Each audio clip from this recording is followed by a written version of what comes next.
Welcome back to the channel. Today I'm going to be working on the S13 a little bit more, and what I'm going to be doing is putting an oil pump, the LS, and finally bolting the oil pan completely onto the engine. If you're not subscribed to my channel, make sure to click that subscribe button, and let's get to work on this thing. So right now I have the engine supported by the tranny. There isn't anything right now holding it up. The oil pan is now off. All I need to do is lock the crankshaft, remove the crank pulley bolt, and then pull the crank pulley off. Then I can get the front cover off. Finally was able to get the crank pulley off. It was fighting me a little bit, but it is off.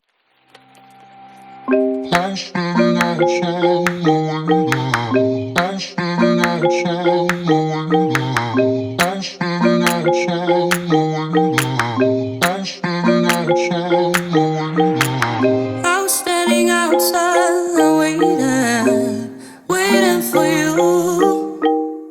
You were always taking time, baby, playing it through.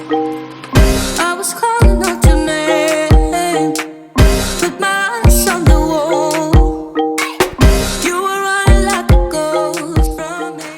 Just finished pulling the water pump and timing cover. Now I could remove the factory oil pump, factory timing chain.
Was able to get the oil pump and the timing all set up.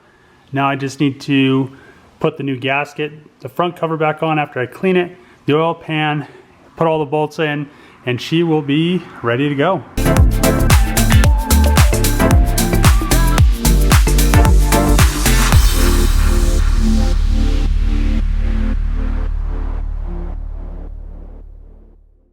The oil pickup is now installed, and one tip is there is only one bolt holding this pickup tube in. Just feel on the back side to make sure it is flush up against the oil pump. Another way to test that is it should just stay in without the bolt in. If it does fall out, you have, or if you do feel that it isn't flush up against the oil pump, there will be low oil pressure or no oil pressure. So just check that. And if you have no oil pressure, that's a bad thing. This is the most the engine has been put together since I originally got the swap in Minnesota. And the headers, everything is together now. The Fast 102. I mean, this thing has quite a few parts in it. Now it has a nice new fresh oil pump. That's one thing I always do when I build engines. Even if I'm just installing an engine into something I'm going to drive, I always replace the oil pump. They have lots of miles on them. A new oil pump isn't that expensive, and it just gives you that peace of mind that you're not going to have to worry about losing oil pressure. And the new oil pan's on. I mean, this thing is going to be a really cool, LS. It'll have at least 500 horse, and this car doesn't weigh too much, so I think that's plenty. And I'm just glad that it's getting, closer and closer day by day. And I'm cleaning stuff up as I go. This front cover was super grimy. Now it just looks, decently clean. And the one thing that always looks super clean is this hydro dipped manifold I did a long time ago. A lot of people are pumped about that. I think everybody on the channel is probably pretty pumped about that manifold. I'm really pumped about it. I'm glad that I did it, and I actually hydro dipped this. I had to have the custom film made in the UK because usually you have like those weird random skulls and flames and crap like that.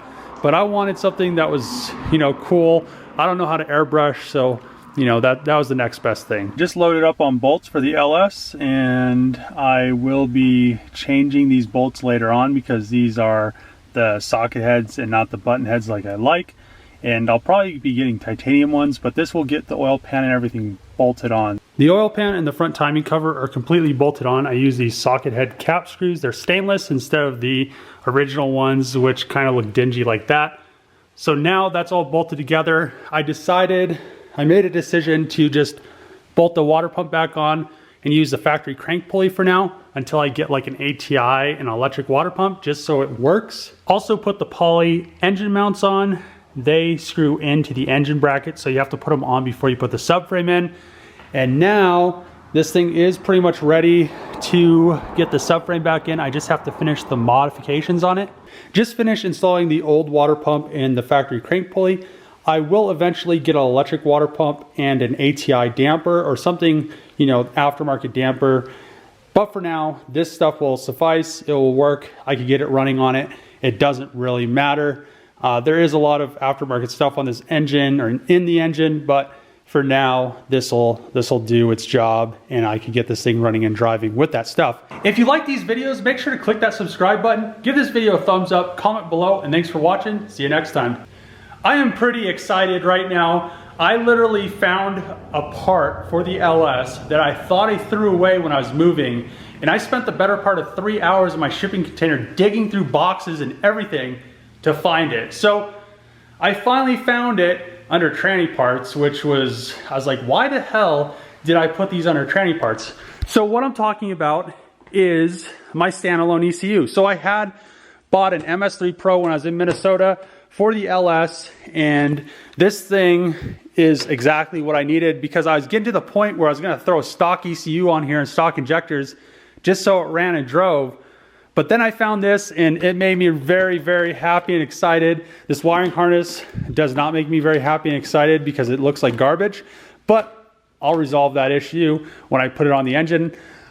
I ordered earlier new valve covers, a steam vent, all the stuff to do a steam vent kit, wires, a lot of different stuff to get this thing done. All the plugs so I can make the wiring harness. One thing about the intake manifold, I'm not sure if any of you guys know, I have these 2200cc injectors and they're 11 mil, but they don't fit tight in these holes. So I'm not sure if I need to run a bigger or a larger O-ring on the end. I've been kind of reading that on forums. They're kind of like fatter or something. Or if I need to get like a bung that reduces it or something. So I'm not sure about that. I also need to grab spark plugs and a bunch of random stuff. So I'm figuring maybe nickel dime, like $1,000, $2,000 of random miscellaneous stuff that I still need to buy. And yeah, this is making me pretty excited. So another thing I found that I didn't lose, I didn't know I lost, but I knew where it was. You guys don't know what this is. I know what this is. I'm really contemplating running this on the LS instead of E85. Those injectors right there, technically Deechworks relabels these as E85 injectors, but they're technically made for compressed natural gas, is exactly what they're made for. So you can run E85 on them, it works fine, but that's what they're made for, is compressed natural gas. And that's what this right here is a compressed natural gas regulator. So if you don't know the benefits of compressed natural gas yet, I'll tell you some. One of them is there's no fuel to slosh. You can pretty much flip the car upside down and it'll still run because there's no fuel pump. It's just, you know, tank pressure. Another thing is, to the extent it runs cooler, it has more octane, you can make a lot more power. It's lighter, as long as you don't have a huge heavy steel tank. If you go with like a carbon fiber compressed natural gas tank, you save a lot of weight there. You don't have as much weight in the fuel system. You only have one pressure line going to the fuel rail and all that stuff. So this company right here, if you have not ever thought about doing compressed natural gas, this is the best company out there. They are Blackstone CNG. They make a lot of different compressed natural gas kits. This regulator right here though is a monster. This thing will support, I believe this will support over 1,000 horsepower on these 2200cc injectors. All I have to do with compressed natural gas, you just crank up the rail pressure. So at like 150 PSI rail pressure that this can provide, it will make like over 1,000, but the engine obviously doesn't have the supporting mods to do that. So I'm just hoping I could get like around 500 out of it. But this kind of gives me I kind of want to put this on instead of doing 85. So we'll see about this, but if you guys are interested in compressed natural gas, check out Blackstone CNG. There's going to be a link in the description. These are the best regulators you can get. All those other regulators that you find on like eBay or something else, you can't make that much power. I think the max is like 50 horsepower a cylinder, and this LS would only make 400 horse. Whoop-de-doo. So, and they're not injector, you know, they're individual, like weird little things that you like, it's not like an injector. It's not like a Bosch 2200 injector. Also, when I was in my shipping container, I had this other Koyo radiator for an SR, but it has these Flexolite fans. These things are from like the early 2000s. Like I think I got these in 2006, but they pull a lot of air. They're super thin. I don't even know if you could still get these, but look how thin they are. I think they pull a ridiculous amount of air. So these fans, they fit the stock water pump easily. So I'm not gonna have to worry about that. What I also did yesterday was I cut the AC lines with a pipe cutter. So they were just in the way. I need to make them go straight anyway. So I cut those off. I'll fab up some lines later. I'm not gonna worry about it right now. I wanna get this thing running as soon as possible. I really wanna get this thing running because the sooner this thing runs, the sooner I get to drive it.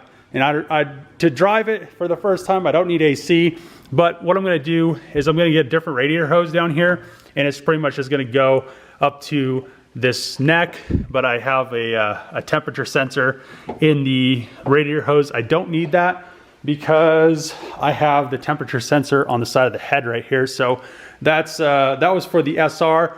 That's how I controlled the relay for my fans. I need to also make an intake. I got this Cant air filter that was in my shipping container. I'm probably gonna make a intake box or something. Still kind of deciding on it. I'm not exactly sure, but I know the intake is gonna run over to this side just because I have that pulley right there. I think that will be the best route.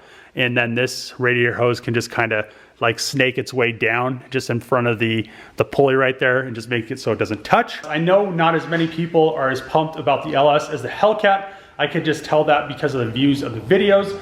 So, you know, it's not that big a deal for me. I really like that whoever watches my channel, they watch my videos. I'm really pumped about you guys subscribers that watch my stuff. Hell yeah. That is the end of this episode of the S13 build. I was able to get a lot of stuff done. I got the oil pump timing chain. The oil pan is bolted on. Everything's sealed up. All I need to do now is pretty much throw oil in it and connect the remote filter, and I can crank the engine, get it oil pressure. And after that, I just need to buy an ECU, wire up the ECU on the engine, and I should be able to get it to start.